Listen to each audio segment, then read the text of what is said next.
So Laura Weintraub Beck, she is also an awesome woman. She is the chairman and managing director of Cummings Lockwood. She's got 20 years of experience in estate planning. She's a fellow of the prestigious American College of Trust and Estates Council. She speaks and writes extensively. She speaks and writes extensively on a broad range of estate and tax planning topics. She received her JD from Columbia Law, her MPP from the Kennedy School of Government, and her BA from Trinity College. I want to welcome her. So before we get started, if anybody's sitting in the back and you can't hear, please, no problem, just move up. It's not a problem. You can just move your chairs up, okay? If you're starting to not be able to hear, just raise your hand. Like, seriously, it's no problem. Just move up, okay? So, in case of emergencies. Now, I have a very good friend who's sitting down there who I won't mention any names, named Barbara, who is, and I was saying to her, she's a single mom with one child. And I said, and he's not a child, he's in his 20s.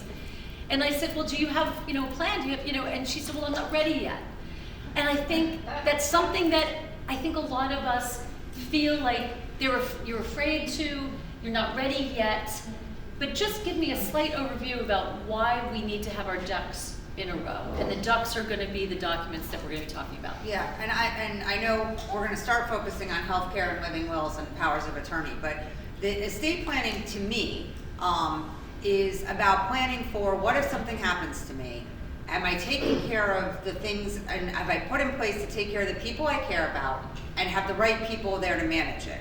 And people tend not to think about incapacity as part of that. They think of estate planning as I'm dying or I'm dead. Right. And that's a large part of it. But a good portion of it is also, if something happens to me, have I put in place to take care of the people I care about, and I'm one of the people I care about? That's right. Have I put in place the right documents to make sure there are people who are authorized and they're people I trust and I've chosen to make decisions and manage things for me if I can't manage them myself? Right. Either temporarily or more long-term. And then have I also put in place the mechanisms and the right people I trust and I've chosen to take care of things when I'm gone for the other people I care about. Right. So it's kind of all, to my mind, even though yes, it's not sexy, it's death and drooling, and that's all I do all day long. Not death and drooling, but talking about death and drooling. Right. But it's really important because to my mind, nobody's ready for it. I'm like, who says like today I'm going to do my estate plan because today I'm ready? But what I do feel like is it's important for people to have the ability to go to sleep at night knowing they've put it in place. And then you hope you're not using it for a really long time, Right. but it's there. And that's like what I'm kind of trying to talk people into saying is, I'm ready for the peace of mind. I'm not ready for the plan to actually be put in place, Right. but I'm ready to have the peace of mind that it's there. But I think one of the really important things that I learned when I would, because every couple of years, just because you have a will or you had your documents that you did, you have to look at them like every 2 years. Because there's friends that you're not friends with, there's parents that are now incapacitated, there's children that are now grown up. Life changes and you have to update those documents. But one of the things that was hard for me was that I realized that not necessarily the people that you love the most are the people that should be in charge of certain things in your life. So, for instance, my dad could not have loved my mother more, but he was incapable of advocating for her in the hospital and doing anything when it came to her care. He was impossible, he was frozen. And we all knew he was going to be frozen. So for somebody to have a healthcare proxy, which would be your husband, which would kind of seem like the right thing to do, was not the right move. And sometimes that's hard, but it's something that you really need to think about. Who will be the best person in charge of money? Who will be the person that will advocate you and be that person, like in terms of endearment, like Shirley, what was her Shirley MacLaine, like, get her some meds. I say that to you because I've just gone through that myself, and it was something that it was really an important lesson.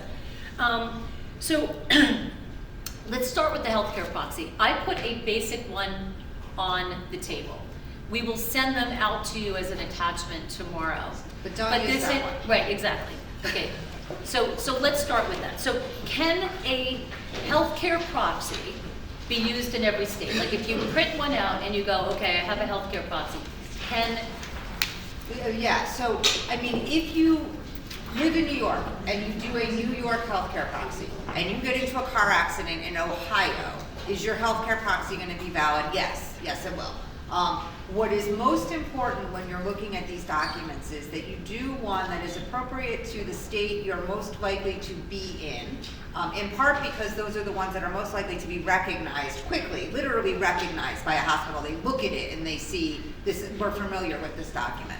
But also because you want to make sure that the state that you're in when you're signing it, you've complied with the requirements for properly executing it. So in some states, a living will needs to be witnessed and notarized. In some states, a witness is enough. In some states, it's actually the witnesses whose signatures need to be notarized. So it's important that you have a form that says what you want, but also that you're making sure it gets signed properly so it's actually going to be honored.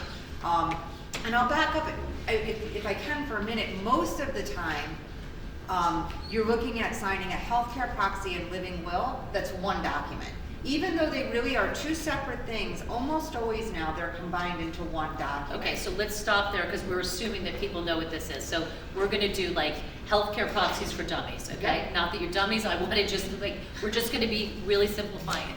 Healthcare proxy says exactly what, and can you have more than one person, and does it go in a particular order? Yep. There you go. A healthcare proxy is a document where you say, if I am unable to make healthcare decisions for myself, again, either short-term or long-term, you're knocked unconscious, or you've got some kind of dementia and you're no longer able to understand and make decisions for yourself.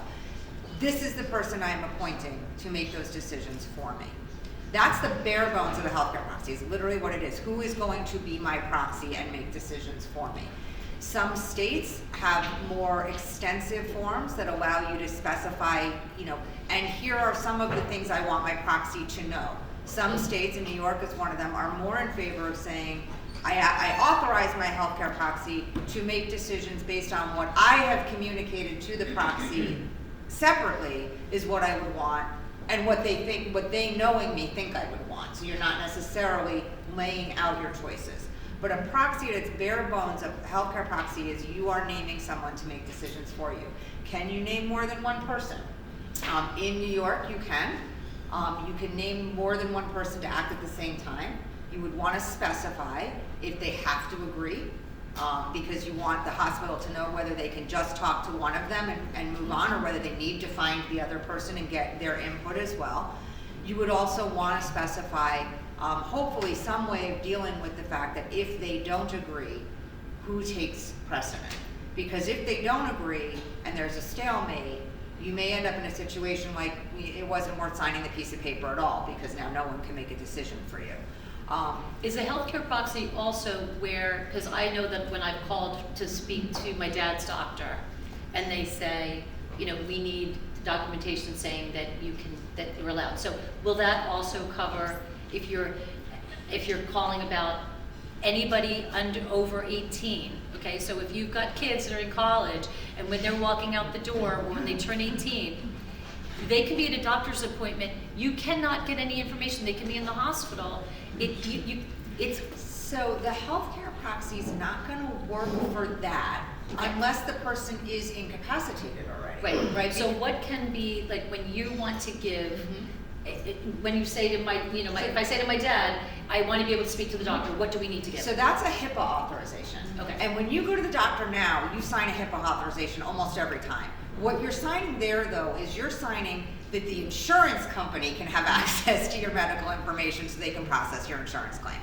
What you also want for yourself and for your adult children, if they're willing to sign it to you and you're the person they're picking, is you're going to want a separate HIPAA authorization that says you are entitled to and the doctors are permitted to talk to you about their health care, even if you're not acting as their proxy. Right? Because your 19-year-old may not be incapacitated. Right. And therefore, even if you're named as their proxy, and even if the proxy itself says, when my person is acting as my proxy, they have access to my medical information.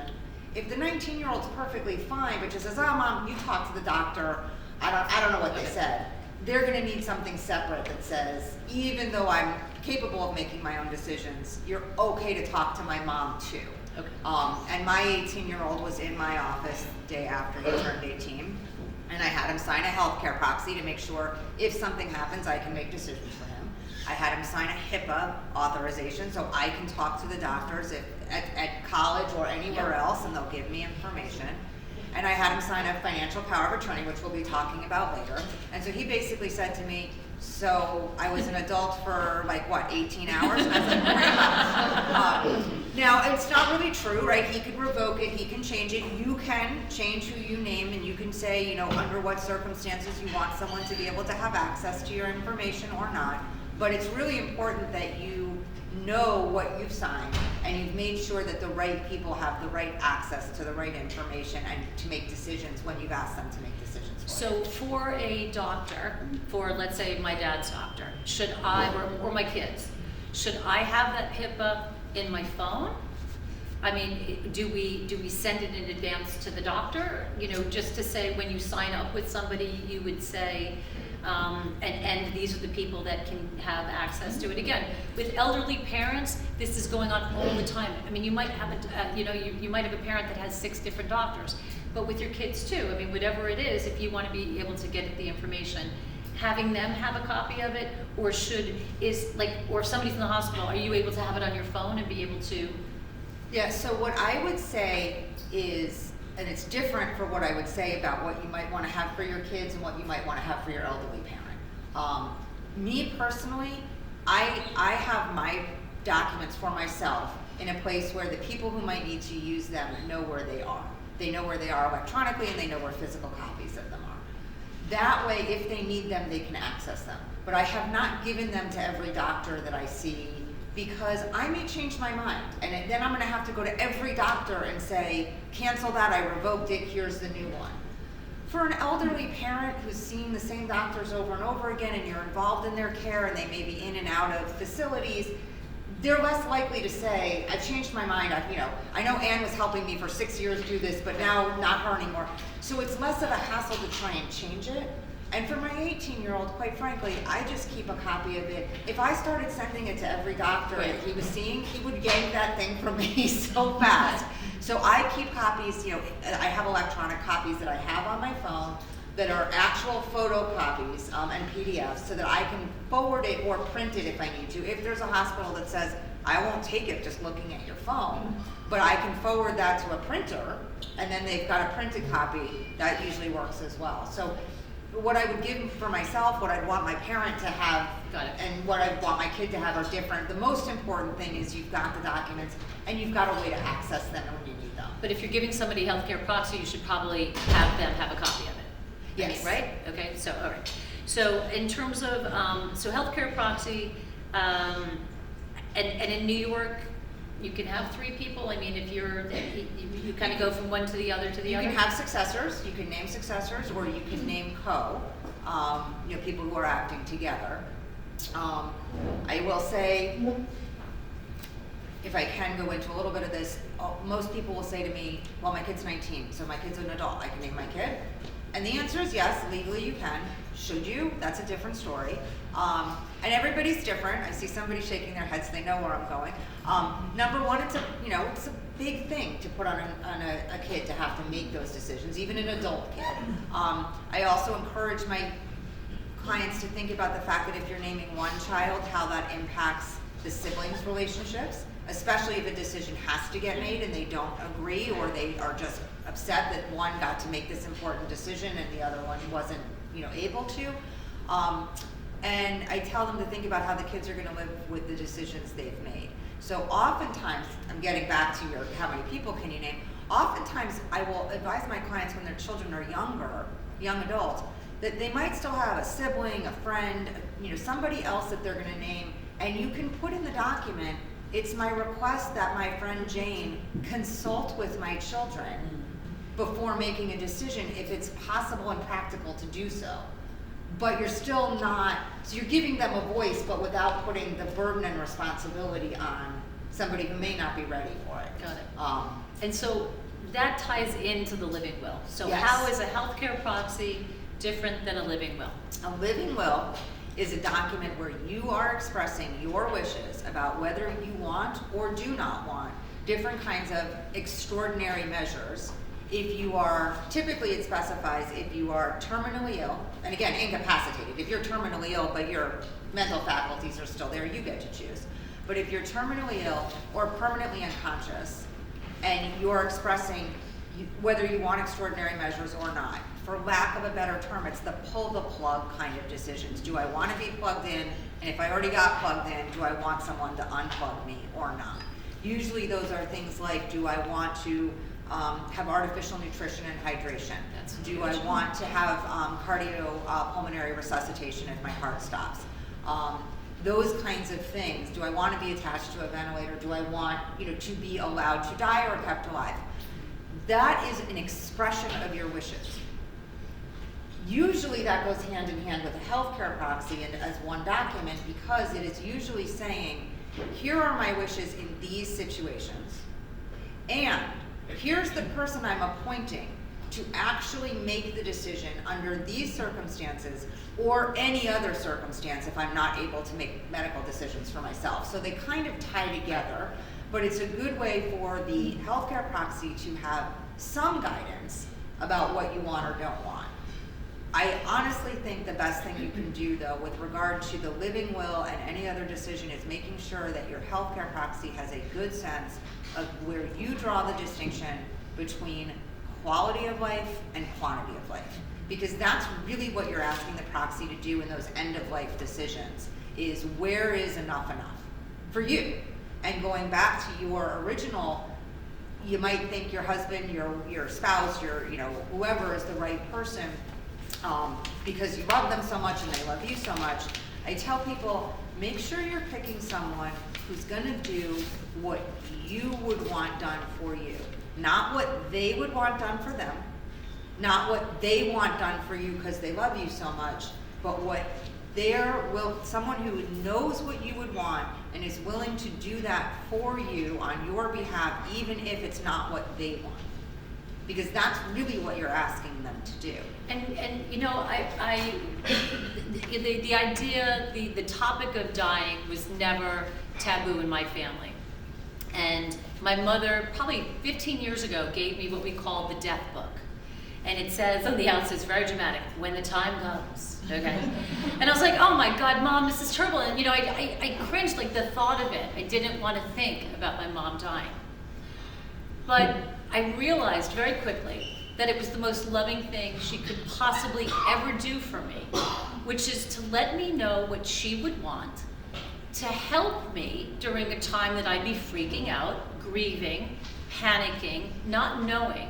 I knew what she wanted. I knew it.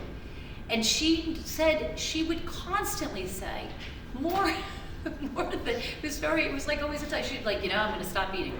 I'm gonna stop eating, and I would stop drinking, and I pull the plug. Like, if there's any sense, I am not gonna make it, pull that plug. So I was very clear. So when the time came for my mom, and the time did come, it gave me such comfort to be able to give her what she would want, and there was never a moment that I had that I didn't feel that I was trying to kill her. I was trying to take her out of her misery and her suffering, and I knew that she couldn't do it for herself, and I needed to do it for her.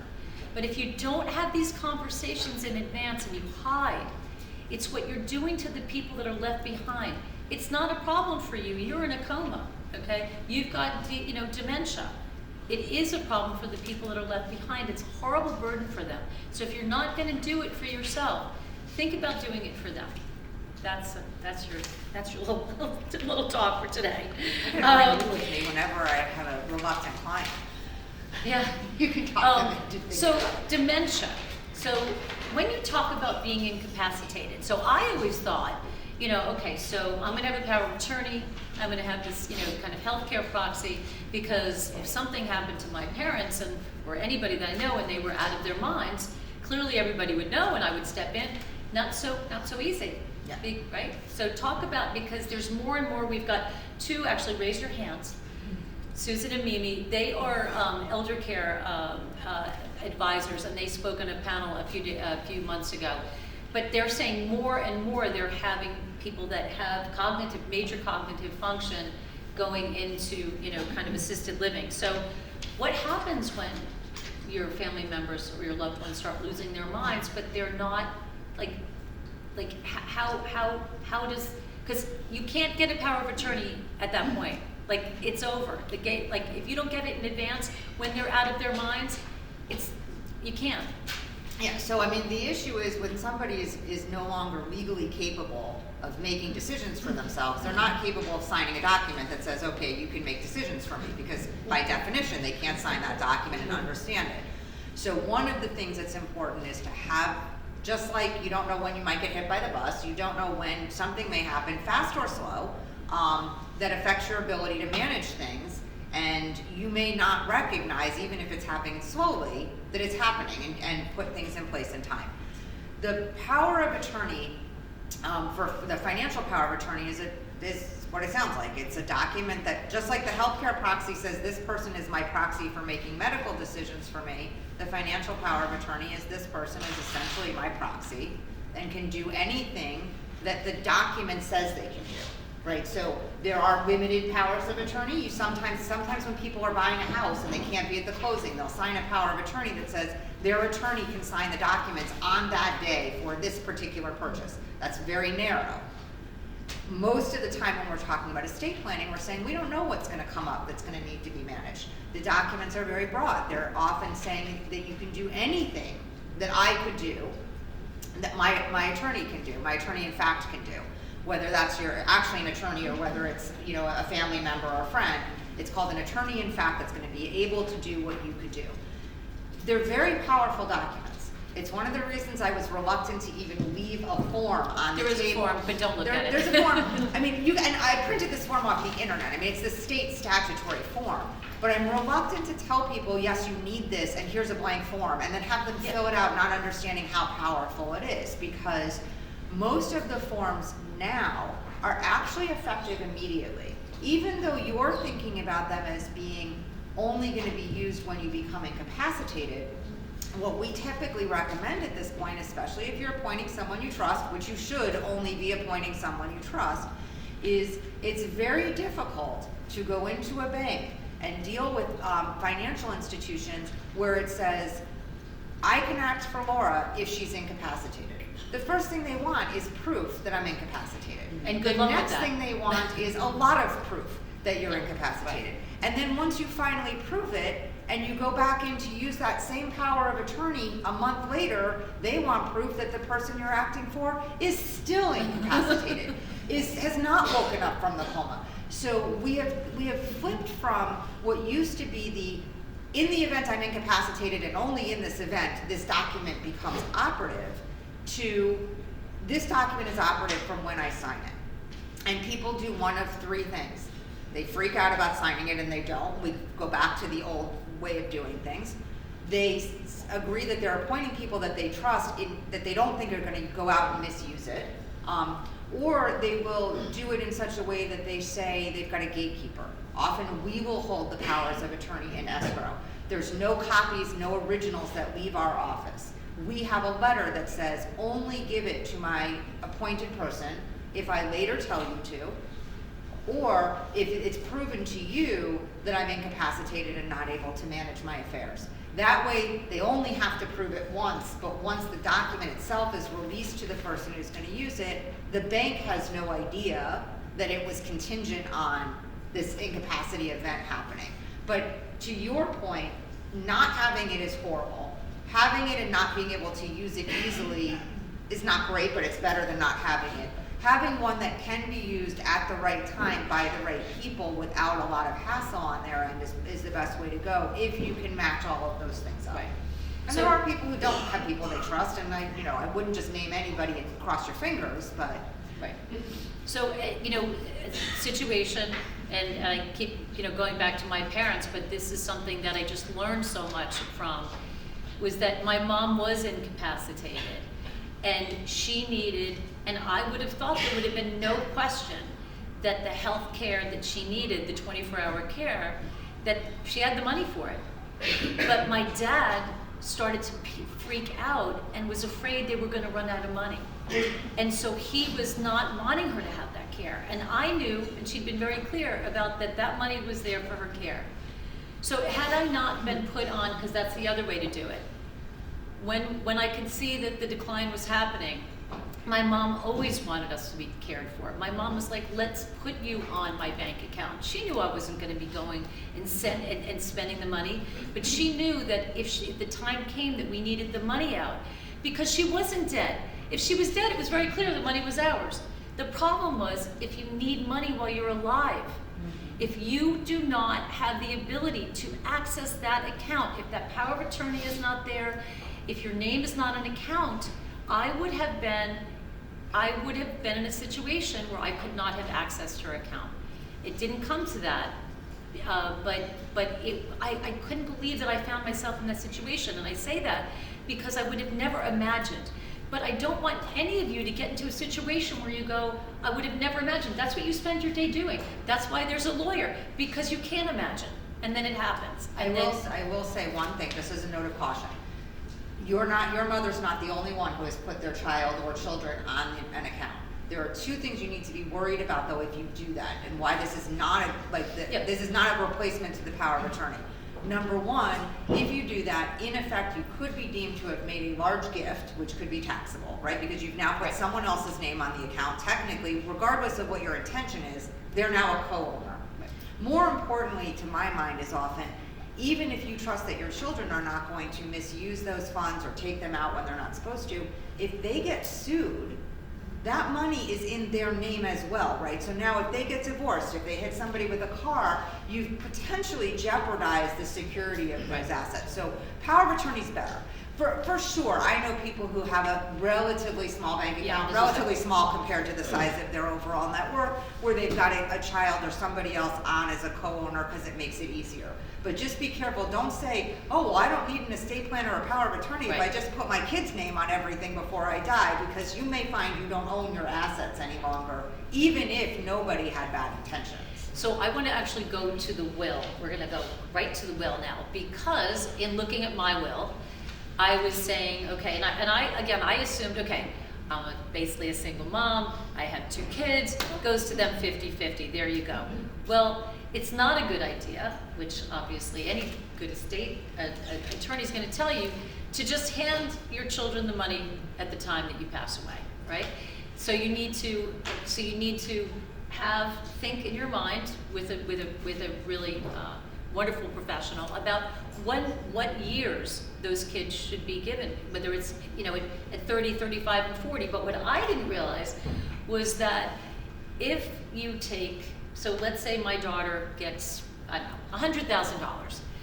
I thought that if she gets an inheritance, that it's very clear if she's married to somebody that it's her inheritance, that she keeps it and that's it. It's not so clear, because in the case of adding it to a joint bank account or paying taxes on money that was made on that account, it's up for grabs. So if you're going to, and again, you can explain in terms of if you're going to take this $100,000 and pass it down, you might say, if you're going to buy a house with that, it has to be in a trust. It has to be in a certain name. If you want to make sure that your child has that asset protected no matter what. But I just spoke about it as a real estate broker. No, sorry. No, so I just thought it was fascinating because I thought it was fine. First and foremost, I mean, what a will is essentially saying what happens to your assets when you die, right? And also saying who's going to be the executor, the person who's going to be in charge of making sure that the terms of the will actually get implemented. But to your point, there are a number of reasons why people want to just leave things outright to their beneficiaries, whether it's adult children or other people. For sure, if you're saying I've got, somebody who I'd like to leave a $5,000 request to, you're not putting that in a trust. That doesn't make any sense. But if you're saying I'm leaving half of everything I have and it's a sizable amount and my child is not going to need to spend it all at once or to have it all at once, there are reasons to think about possibly putting it in a trust. One is if you have younger beneficiaries, you may not think that they're ready to receive all of the money and manage it all on their own right away. It may be that they need some help or guidance with that, and by definition, you're now gone. So this is the last of the safety net they're getting from you. So you might want to have some kind of protection in that respect. Number two is you might want what we call creditor and predator protection. So if they get divorced, if they hit somebody and get sued, they hit somebody with their car and get sued, if they have a friend who, with bad intentions or even the best of intentions, has the next get-rich-quick scheme that can't fail, and they say, come invest all of your money with this. Having the trust there with some guardrails and a trustee who's saying, maybe not so fast, maybe not all of it, is not a bad idea. It also does help put a ring fence around, this is the money that you inherited, it's not being commingled with a spouse. It's not a perfect protection. Even if you give the money to the kid outright, or it gets eventually distributed to them from the trust, and you say, keep it in your own name, don't commingle it, it's not necessarily going to be protected in a divorce, because state divorce laws are different. They don't necessarily look at how things are titled. You're not always going to be able to trace where the money came from.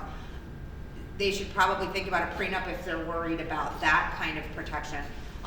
But some trusts actually can give a lot of protection by saying, instead of saying when you turn a certain age you get a third of the money, or when you turn a certain age we just dissolve the trust, some will say the trustee can decide at any time how much money to give you when you need it, but there's no set age or no set reason why you're going to get a chunk of money just because. And those have a lot of protection in a divorce situation, because if the child can't come to the trustee and point to something in the will that says, look here, it says you have to give me the money, then their creditors can't come and say, look here, it says you have to give them the money. A divorcing spouse can't say, look, I'm about to, take half of what she has, and look here, it says right here, you have to give her this money so I can take it. So there are different, and that's not an appropriate trust for everybody, but there are different ways to think about whether the trust is being used to help and get somebody to a point where they can take the money themselves and manage it, or whether it's being used for something different or some combination. Right. I tell people, they often feel like, well, I don't want my kids to feel like I don't trust them. And then trusts are not about not trusting somebody. Oftentimes trusts are about giving somebody something with a wrapper that helps them get something more out of it. You can't take your own money and put it somewhere where you can benefit from it, but your creditors can never touch it. You can do that for someone else. So it's almost like an additional gift if you give them certain assets in a protected form where they have the benefit of knowing the assets are there for them, right, but they're not necessarily there for someone else to take away from them. And if you have a trustee, it's super important to, again, express your wishes. Say you're concerned about your kids spending, or be very clear about, or listen, it's really important for me, if something happened to me, for them to have experiences, and it would be okay for me to say, $10,000 a year would be for travel, or whatever it is. I mean, expressing your wishes. But again, when you talk about, so the person that you are putting on your will, okay, the executor or executrix, oftentimes people think it's going to be their spouse, their sister, whoever, their closest family member. Think about whether that person is a business person, whether they have the time, the focus. It's a lot of work to be able to close out accounts, handle the financial documents that you need to handle. You need to have a good attorney there to guide them. But think about the person that you choose. Once again, it's not necessarily the person that is closest to you. I mean, I would imagine that you see that all the time, right? Yeah. I mean, I would say most of the time, particularly if it's a first marriage and the children and other eventual beneficiaries are children of the marriage, it will be a spouse, because usually those spouses have already kind of intersected their financial lives. It doesn't make sense to have another person come in and say, like, okay, now I'm going to take control of these bank accounts. But sometimes, for elderly people, the surviving spouse is not going to be able to handle that, and it's going to need help, and it makes sense to appoint somebody officially to be in charge of that. And certainly when it comes time to settling things for, someone who is leaving things to adult children who aren't necessarily old enough to take this on, or inclined to, quite frankly. I mean, the last thing in the world I want to do if something happens to me is have my 19-year-old who's still trying to find his way through and figure out how to manage a checkbook to have to be burdened by, I've just lost my parents and now I have to sit here with lawyers and financial people. I want someone to do that for him. So it may be a friend or family member. For me, I happen to know a couple other trust and estates attorneys that I'm friends with that I might have the best of both worlds in that. But it may be a friend or family member, but it may be a professional. I've seen other people who have said, for the executor job, it's a relatively short term. It's a lot of work, but it doesn't go on forever. Maybe that could be a friend or family member who's getting a lot of guidance from the attorney. But from a trustee who's going to be doing this long term, maybe I want a friend or family member who knows me and my values to be a part of the process. They could be a co-trustee, but maybe I want someone else, whether it's a professional or somebody who has like kind of more business sense, more time on their hands to do this, to be managing some of the administrative and legal portions of it, so that I've kind of got the personal touch in my friend or family member that, yes, I know this is what Anne would want to make a distribution for. But the other person is saying like, hey, we gotta make sure the tax returns are filed.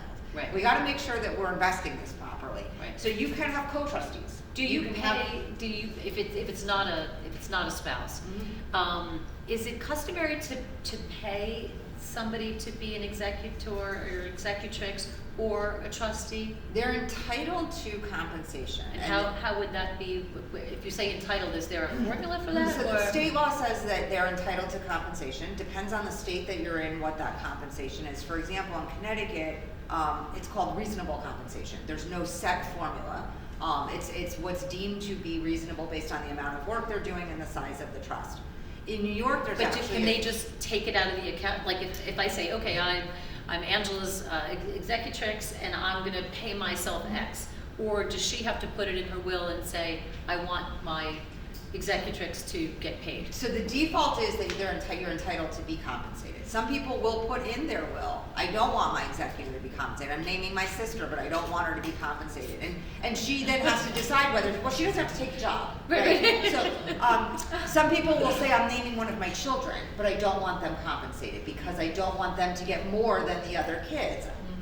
You can argue both sides of that, whether that's fair or not. Everyone's got their own thoughts on it. But if you're silent about compensation, they're entitled to compensation. New York's a good example of how that works because there is a state statute.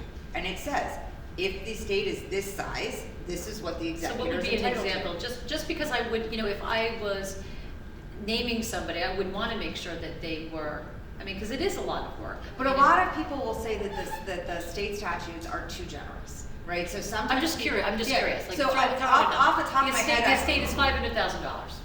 I don't know. Off the top of my head, I honestly don't know. It's a sliding scale percentage-wise down as the size of the estate goes up. But I will say that a lot of people will simply say, I want them to get what's reasonable, and state statute is deemed to be reasonable. Like they'll actually say that if there's a state statute. Some people will say, I think the state statute's too generous, and I want them to get 2/3 of what the New York State statute would allow them to have. In part, that really depends on what people think about how intense the job is in their estate and who they're picking. And so, look, size is one way of getting a proxy for complexity. The assumption under the statute is larger estates are going to take more work to settle. Right. And that's probably true most of the time. But quite frankly, if somebody's got $10 million of cash in a bank account, that's probably easier to settle than somebody that's got like 3 parcels of real estate and a bunch of illiquid stuff that adds up to $5 million. Right. Because it's just going to be more work to deal with the assets that are illiquid and need to be managed and sold. Right. So you've got to think it through in terms of your own estate, what you think is fair. I'm just going to bring up one other thing, which is about insurance, and then I'm going to open it to a Q&A, and then we will be done in about 15 minutes, just to give you an idea of timing. So when my kids were young, I had a big insurance policy, which was term, yes, if I'm paying it, just not a whole bunch, right? Yep. Okay. So term, I think it was something like $7,000 a year for a $3 million life insurance policy, because if my kids were 6, I obviously wanted, and something happened to me, I needed to make sure that they had enough money going through. So and that would take me through them graduating from college. And then whole is when you're putting a bigger chunk of money in, but you can ultimately take money out of it. It's like a giant savings account, basically. Most people, I think, probably end up doing term because it's less expensive and you get higher coverage. But anyway, so right now there's no estate tax on what amount? Under what amount is there no estate tax? Under 12,060,000, there's no federal estate tax. Right. If you're in New York, it's just about 6 million. Okay. So depends. State laws are different. New York has a separate state estate tax in addition to the federal tax. And is there a city estate tax? No. Huh. No, It's New the York State hasn't thought of that yet. Yes. Don't get Yes. them ideas. And not every state has a state estate tax either. And I didn't realize that when we were talking. I didn't realize. I was thinking that it was whatever. It was the $11 million, and I didn't realize that the state would get something if it was more than 6. And so in terms of insurance is counted as part of that estate, the right? death benefit of the insurance is counted. So even though you may have a term policy that is worth very little to you, usually if you have a term policy, all it's worth is what you could cash it in for today, which is like whatever unused premium amount is left for the year.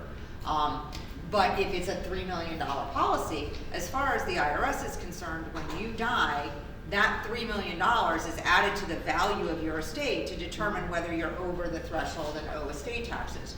If you own the policy when you die. So what a lot of people will do is create an irrevocable insurance trust that will own the policy instead of them owning it. That way, when they die, they didn't own the insurance, so it's not includable in their estate. And the the insurance policy itself would name the trust as the beneficiary. So the money goes into a trust, which can then name your children as the ultimate recipients, but that way it's not paid. It's not owned by you. Right. It's not paid to your estate. So the IRS in New York has no claim on it from an estate tax standpoint. Got it. Okay. I think that are all the questions that I have. But does anybody? I saw some hands back there. Okay.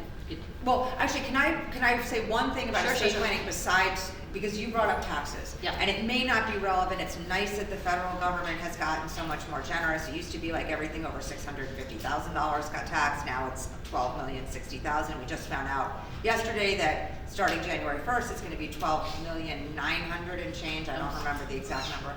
At least until the end of 2025 when it's scheduled to come down. And New York's continuing. So die soon. Die rich and die soon. Or just don't die. Spend it all. Spend it all before that. But so when I said before, estate planning is really about figuring out what you want in place to make sure that you and the people you care about are taken care of, and who's going to be managing that. That to me is the most important factor. If you are in a situation where you may end up paying estate tax or need to plan to make sure that you can avoid paying estate tax, then estate planning is also about how do I do all of the things I want to do in the most tax efficient manner. So that's where something like an insurance trust would come in addition. So I didn't want to not talk about estate taxes, but I don't think, and it's not the way I practice, they're not what I have as driving the bus on this, right? Right. Most of my clients are actually potentially facing estate taxes, at least if they don't have good planning. But we start by talking about what do they want to do, and then how do they get it done in the most tax efficient manner. Anyone who sits down with you and tells you this is what you should do so that you don't pay taxes, worry about whether they're putting not paying taxes ahead of taking care of what you want to do and who you want to take care of. Right. And I want to just say, because I was referred to you by a very good and very, very, very smart friend of mine. And if he said that you were great, I knew that you were great. But I also, when you were saying that most of your clients are looking to be paying those taxes, I don't want anybody in this room to think that she is a crazy, expensive lawyer. She's an awesome, very, very good lawyer, but she's very reasonably priced. So, this is the best gift that you could ever give to your family and friends, and to you also. So you should definitely. Laura is wonderful. So I'll also send her contact information as well. Obviously tomorrow. Knock yourself out. So I saw your hand first, so I'll take you. So I just wondered if you could, on a little perspective, talk a little bit about, can you use the same person as the trustee and the executor, or no? Like, those have to be completely different functions? Those are different functions, but you can name the same person to do both. Okay, and would you advise people you do not want them to be the same person, or you don't really care? No, I actually think most of the time, if you've got somebody who you think would be good at one job, they'd probably be good at both jobs. There is more discretion with the trustee because they are deciding over time how much to distribute and for what purposes, whereas the executor has less discretion. They're being told this is where the money goes, settle my estate, pay it to the right people, and you're done. But somebody who's got the skill set to manage money during an estate administration, somebody that you trust is going to be attentive to things, is probably going to be able to do both of those jobs or have the skill set to do both of those jobs. So there's no reason that you would say, oh, if you pick that person as executor, then don't pick them as trustee. I don't want to assume anything, but the one time that we talk to people about not necessarily picking the same person is when they have young children. And they might be picking a trustee for their children's trust, but picking a guardian who's different than that person to actually be raising the kids. That's where, Right. and that's not necessarily either where you want to be separate, but that's where you might have a conflict of interest where somebody might be good at one thing and not the other, or it may just not be the right thing for them to be wearing both hats. But executor and trustee is not one of those. And do you ever have a backup? I mean, do you? You should always have a backup. Okay. Your So- executor, your trustee could be, ill and you don't know it, and Right. something happens to Right. you and they're not capable Right. of doing it. They could die halfway through the job. They could Right. die of a broken heart because you're gone. I mean, who knows? yes. You were the second hand I saw. Yes. Can you talk a little bit about the concept of capacity? Because a lot of what Susan and I see is families will come to us and say, okay, you've got so-and-so should go into memory care. They're incapacitated. And the person is saying, no, I'm not, I'm just fine. Yep. And it's a really thorny issue, and you've got people all of a sudden writing checks and making decisions, and there's a question mark about, is the person really that far gone? Yeah, and capacity can be different at different times of the day, on different days, and the threshold for what kind of capacity you need to have can be different for different decisions and different transactions. For example, to sign a will, you learn this in law school for the bar exam, to sign a will, you need essentially three things. You need to know who you are, you need to have a sense of what they call the natural objects of your bounty, who the normal people that you might be expected to leave things to are. Like, are you married? Do you have kids and grandkids? You don't have to be leaving them stuff, but do you understand who they are? And do you have a sense of what you owe? So that when you're signing this document, you have an idea of who you should be thinking about leaving things to, and you have an idea of what you are in fact capable of controlling. And do you have all of that during a moment of lucidity while you are signing the will? It's an incredibly low threshold.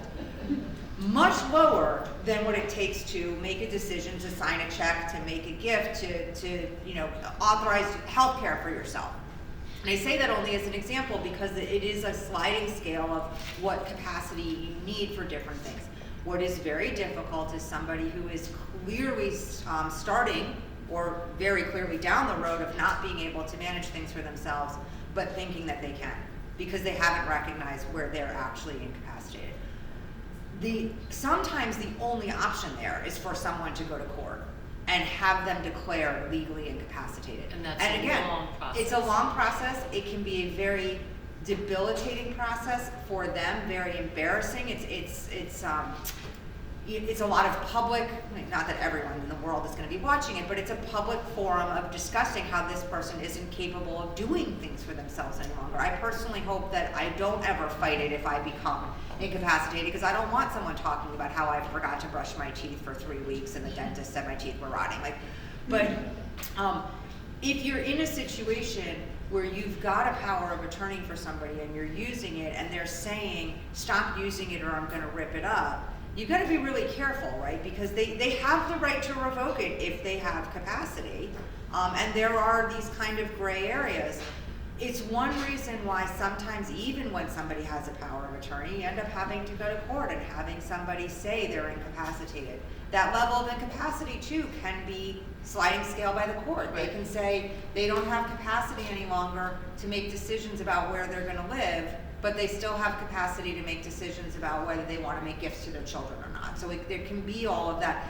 You hope it doesn't come to that, because I don't have a good answer for you. Right. And generally what the court's gonna rely on, and what I advise people and the family to rely on, is what are the doctors saying?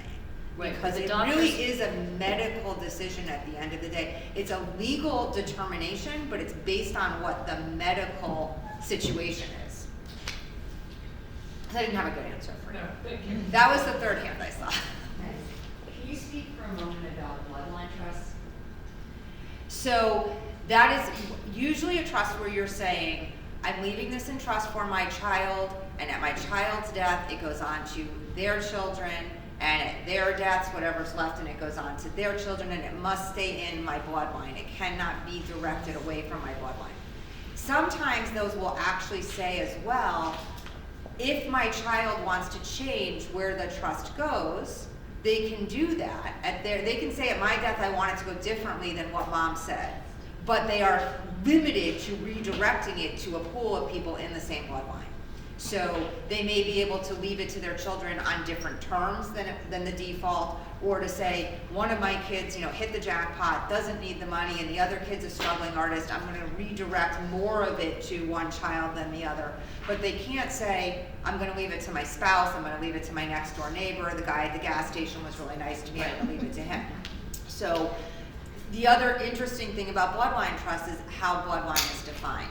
Sometimes it will include a provision that says, and the old trust used to always say this, and this was the default, it was only literally people at the bloodline. Adopted children didn't count. Now the more common default in most documents will say, if children were legally adopted and legally adopted before 18, then they do count, and their sibling, their descendants would also count as part of the bloodline. Right. So bloodline can be defined however someone decides to define it, but that's usually what a bloodline trust is. It's just making sure it stays in the family, and doesn't get diverted to outsiders.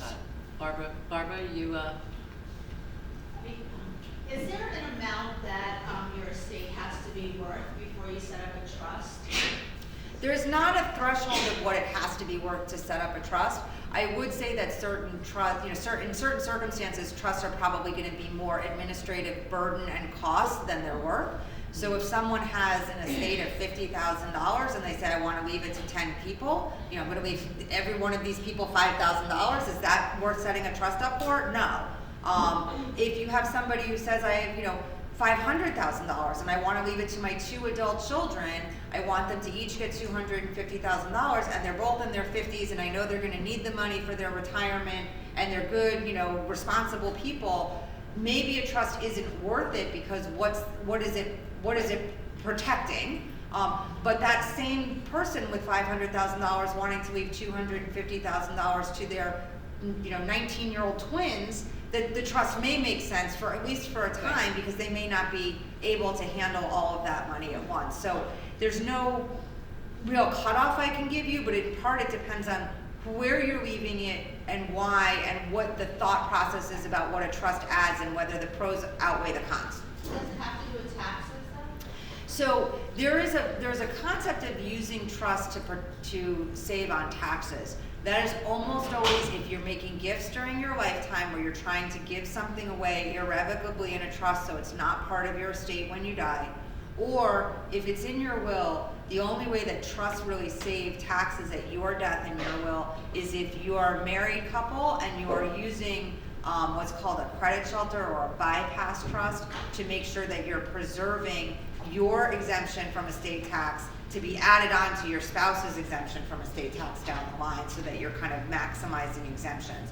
But for the most part, you wouldn't say that the trust is actually saving taxes, because a trust that gets funded after you die is getting funded after any estate taxes have been imposed. Right? You die, they take the taxes before your assets get distributed anywhere else. the only simple way would be like the life insurance policy that I had, which would have been a big part of my estate early on when my kids were young, and that would have transferred if the estate tax threshold was lower, tax free. Yeah.